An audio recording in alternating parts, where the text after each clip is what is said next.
Hey peeps, Erik Galaxy here. So on this episode, we're going to talk about the Colorado State game. Have my views on the new NBA load management policy, and I got a whole lot of stuff in my shorts. But first, Hefty Cups are calling themselves the #1 branded party cup in America. I note that they use the term branded, not brand, because we all know who the #1 brand of party cup in America is, and that's Solo. They've been around forever. At least when I started drinking back in the mid-70s. You go to the house party after the football game, and there's always the guy on the team who's 6'6" and has a full beard and 17 years old. Hey, Nick, go down there and get us that keg. Good times. But yeah, they've been around for a long time. And you go to any party nowadays, they're playing beer pong, and you ask them, hey, what kind of cups are you using? Solo. It's pretty much a given. So yeah, I mean, if you want to call yourself the #1 branded party cup in America, sure, go for it. But you're definitely not the #1 brand party cup in America. I keep saying party cup. I was in a band back in the 80s, and we called ourselves the #1 party band. There were no metrics or data to back that up, but everybody pretty much knew we were the #1 party band in that area. So you can call yourself whatever you want, as long as there's nobody there to dispute it, then go for it, Hefty. But yeah, oh, and those cup stacker people, what brand do they use?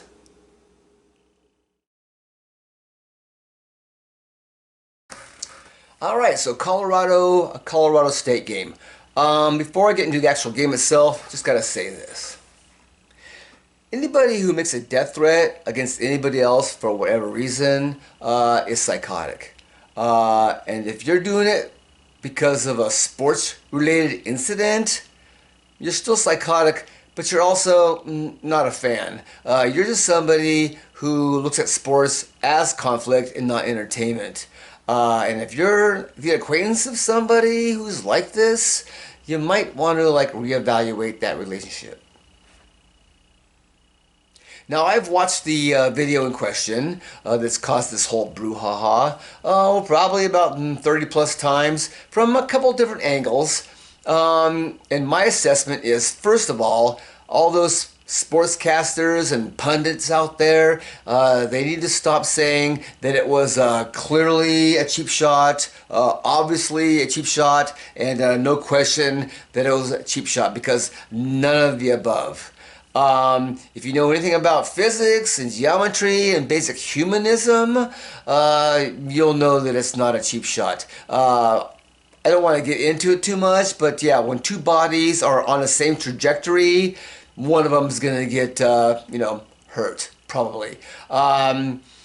And pretty sure that the one player standing over the other guy in the moment was not a good visual. But it was in the moment. I mean, what are you going to talk to a 19-year-old kid who just made an awesome hit on somebody and say, well, you can't really think about that? That's hard to do. Anyways, but I'm pretty sure that a lot of the whole chippiness could be attributed to what the one coach said before the game, apparently calling out Deion Sanders' mom or something. I guess. There is. I thought Deion probably could have turned the other cheek and walked away, but he's from that culture. It's like, if you talk about my mom or my family, there's the fighting words. I know all about that. So maybe that was part of it. And the lacerated liver, that's kind of like the last layer on the angry BLT sandwich. You got the angry buffaloes, you got the lacerated liver, and you got the taunting all going on there. So altogether, that makes angry BLT. Also, why wasn't Shedeur Sanders penalized when he ran up to the guy and hit him in the head with his helmet? Isn't that a penalty. I think it's a penalty. It's a penalty in the NFL. I know that for sure. But they were like, oh well, boys will be boys. Let's just play on, play on. But so anyways, was it a late hit? Yes, it was a late hit. Was it a cheap shot? No, it was not a cheap shot.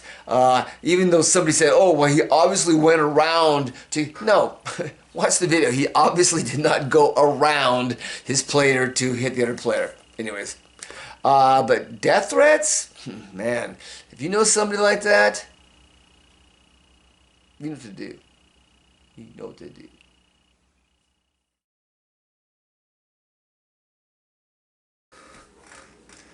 So the NBA is implementing this new load management policy where they're going to start fining teams for sitting their star players too often. I'm not sure of the particulars about what too often means, but I do know that there is a list of 49 players who are under this load management watch.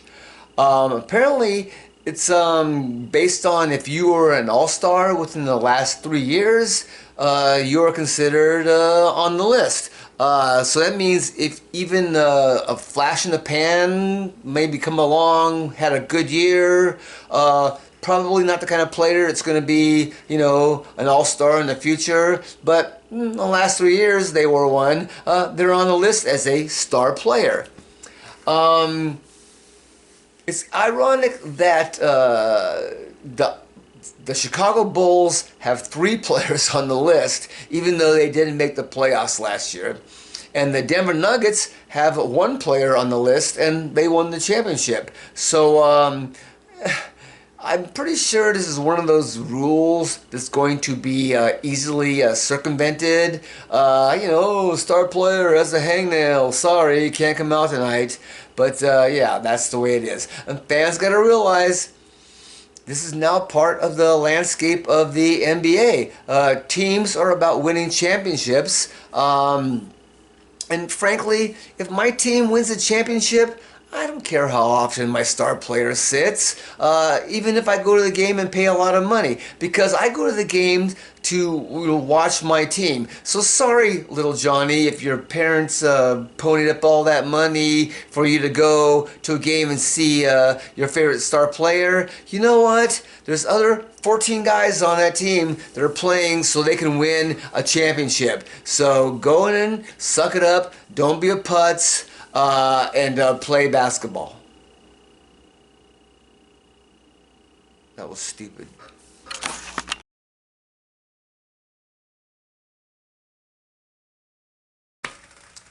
Alright, let's get into my shorts. Mac Jones looking like Steve Grogan. I was flipping through channels, I came upon a New England Patriots game, and for a split second, I saw Mac Jones in that old New England Patriots uniform from like the 80s or whatever, and I'm thinking, who, is that Steve Grogan? Because, well, I'm old and my mind flashed back to that, but yeah, that was an interesting moment. Speaking of the Patriots, have you seen this new kick blocking scheme that they got going on, where they have like a guy on the outside and he's totally, before the ball is even snapped, he's running full tilt boogie towards the place kicker for a field goal? So that's got to be messing with the kicker's mind, right? You see this guy at the corner of your eye jamming at you, because even if he misses, it's like, oh, am I going to get hit? And what do you do to prevent that guy? I mean, because, like, do you move a blocker on the outside? That's an interesting new scheme. Gonna see how that works out, and if anybody's gonna start copying that. LA Rams kicking a field goal with 4 seconds left in the game where they were not going to win no matter what. I mean, let's just say that it had nothing to do with gambling. Got it. But what did it have to do with? Because I haven't heard anything about why they would do that. I mean, I understand it was a preseason game and you were just trying to practice your kicking. Bill Belichick throwing the red flag down where it's in his sock. First of all, why is it in his sock?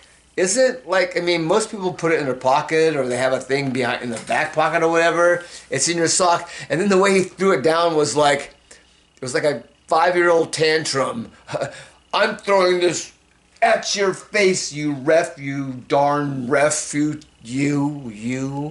That was pretty kind of comical. One of the coolest things I saw this past week was Florida game. And the student body is singing the Tom Petty song, Won't Back Down.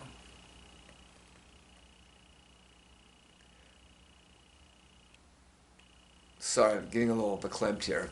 Tom Petty was from the Gainesville area, so the fact that I think he also went to college at Florida for a bit, is just, that was, I didn't know they did that, and it was awesome. So, am I noticing some kind of trend? I saw a Colorado State player after making a play blowing kisses, and it kind of took me back to I believe it was Anthony Richardson from the Colts in a game this year was blowing kisses. So is that a new thing, blowing the kisses?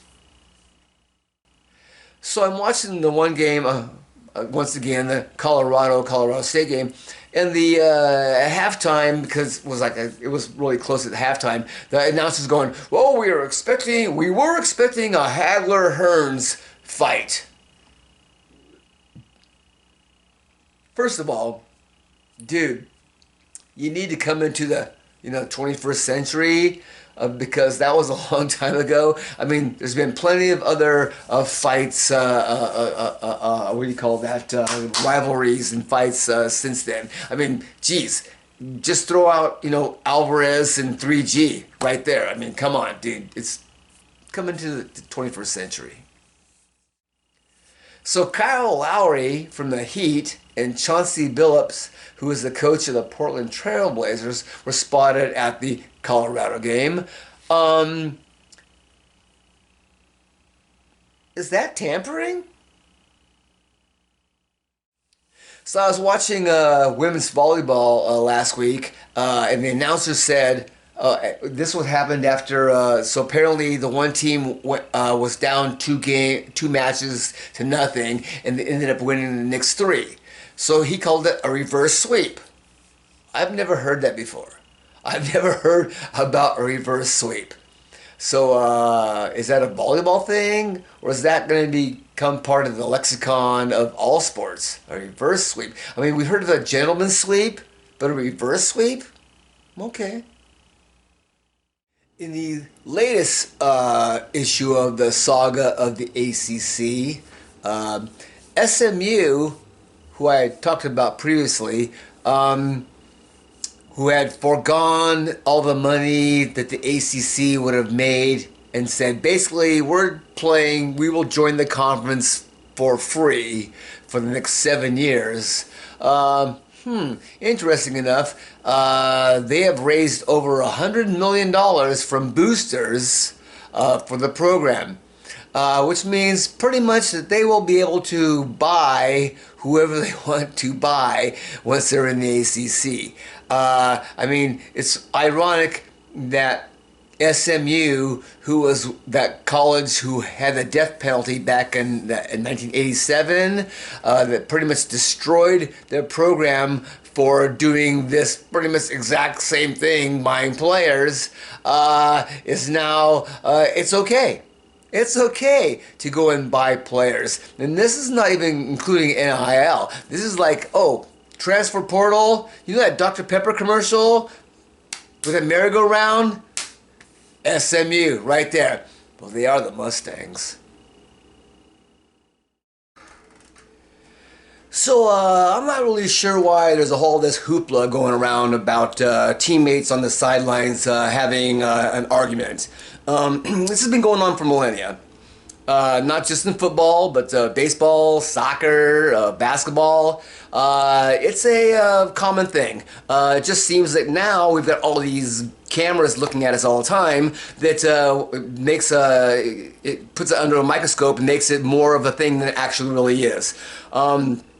You know, people want to make a mountain out of a molehill because they have to have something to talk about on Fridays or Mondays or whenever, but it's all much ado about nothing. I was in bands for several decades, and there were times when I got into arguments, yelling, sometimes physicality with some of my bandmates. But you know what? We said, hey, fight's over, let's go do a good show. And that's all it was. So if you think that people being in close proximity to each other for a period of time they're not going to have any kind of conflict, I don't know what planet you're living on. So everybody, just chill out. This is nothing. It's nothing.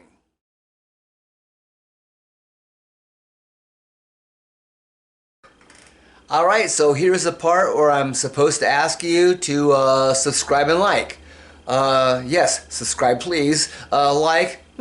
I'm like a lot of you where I don't really want to answer that questionnaire at the end of the interview or the phone, whatever.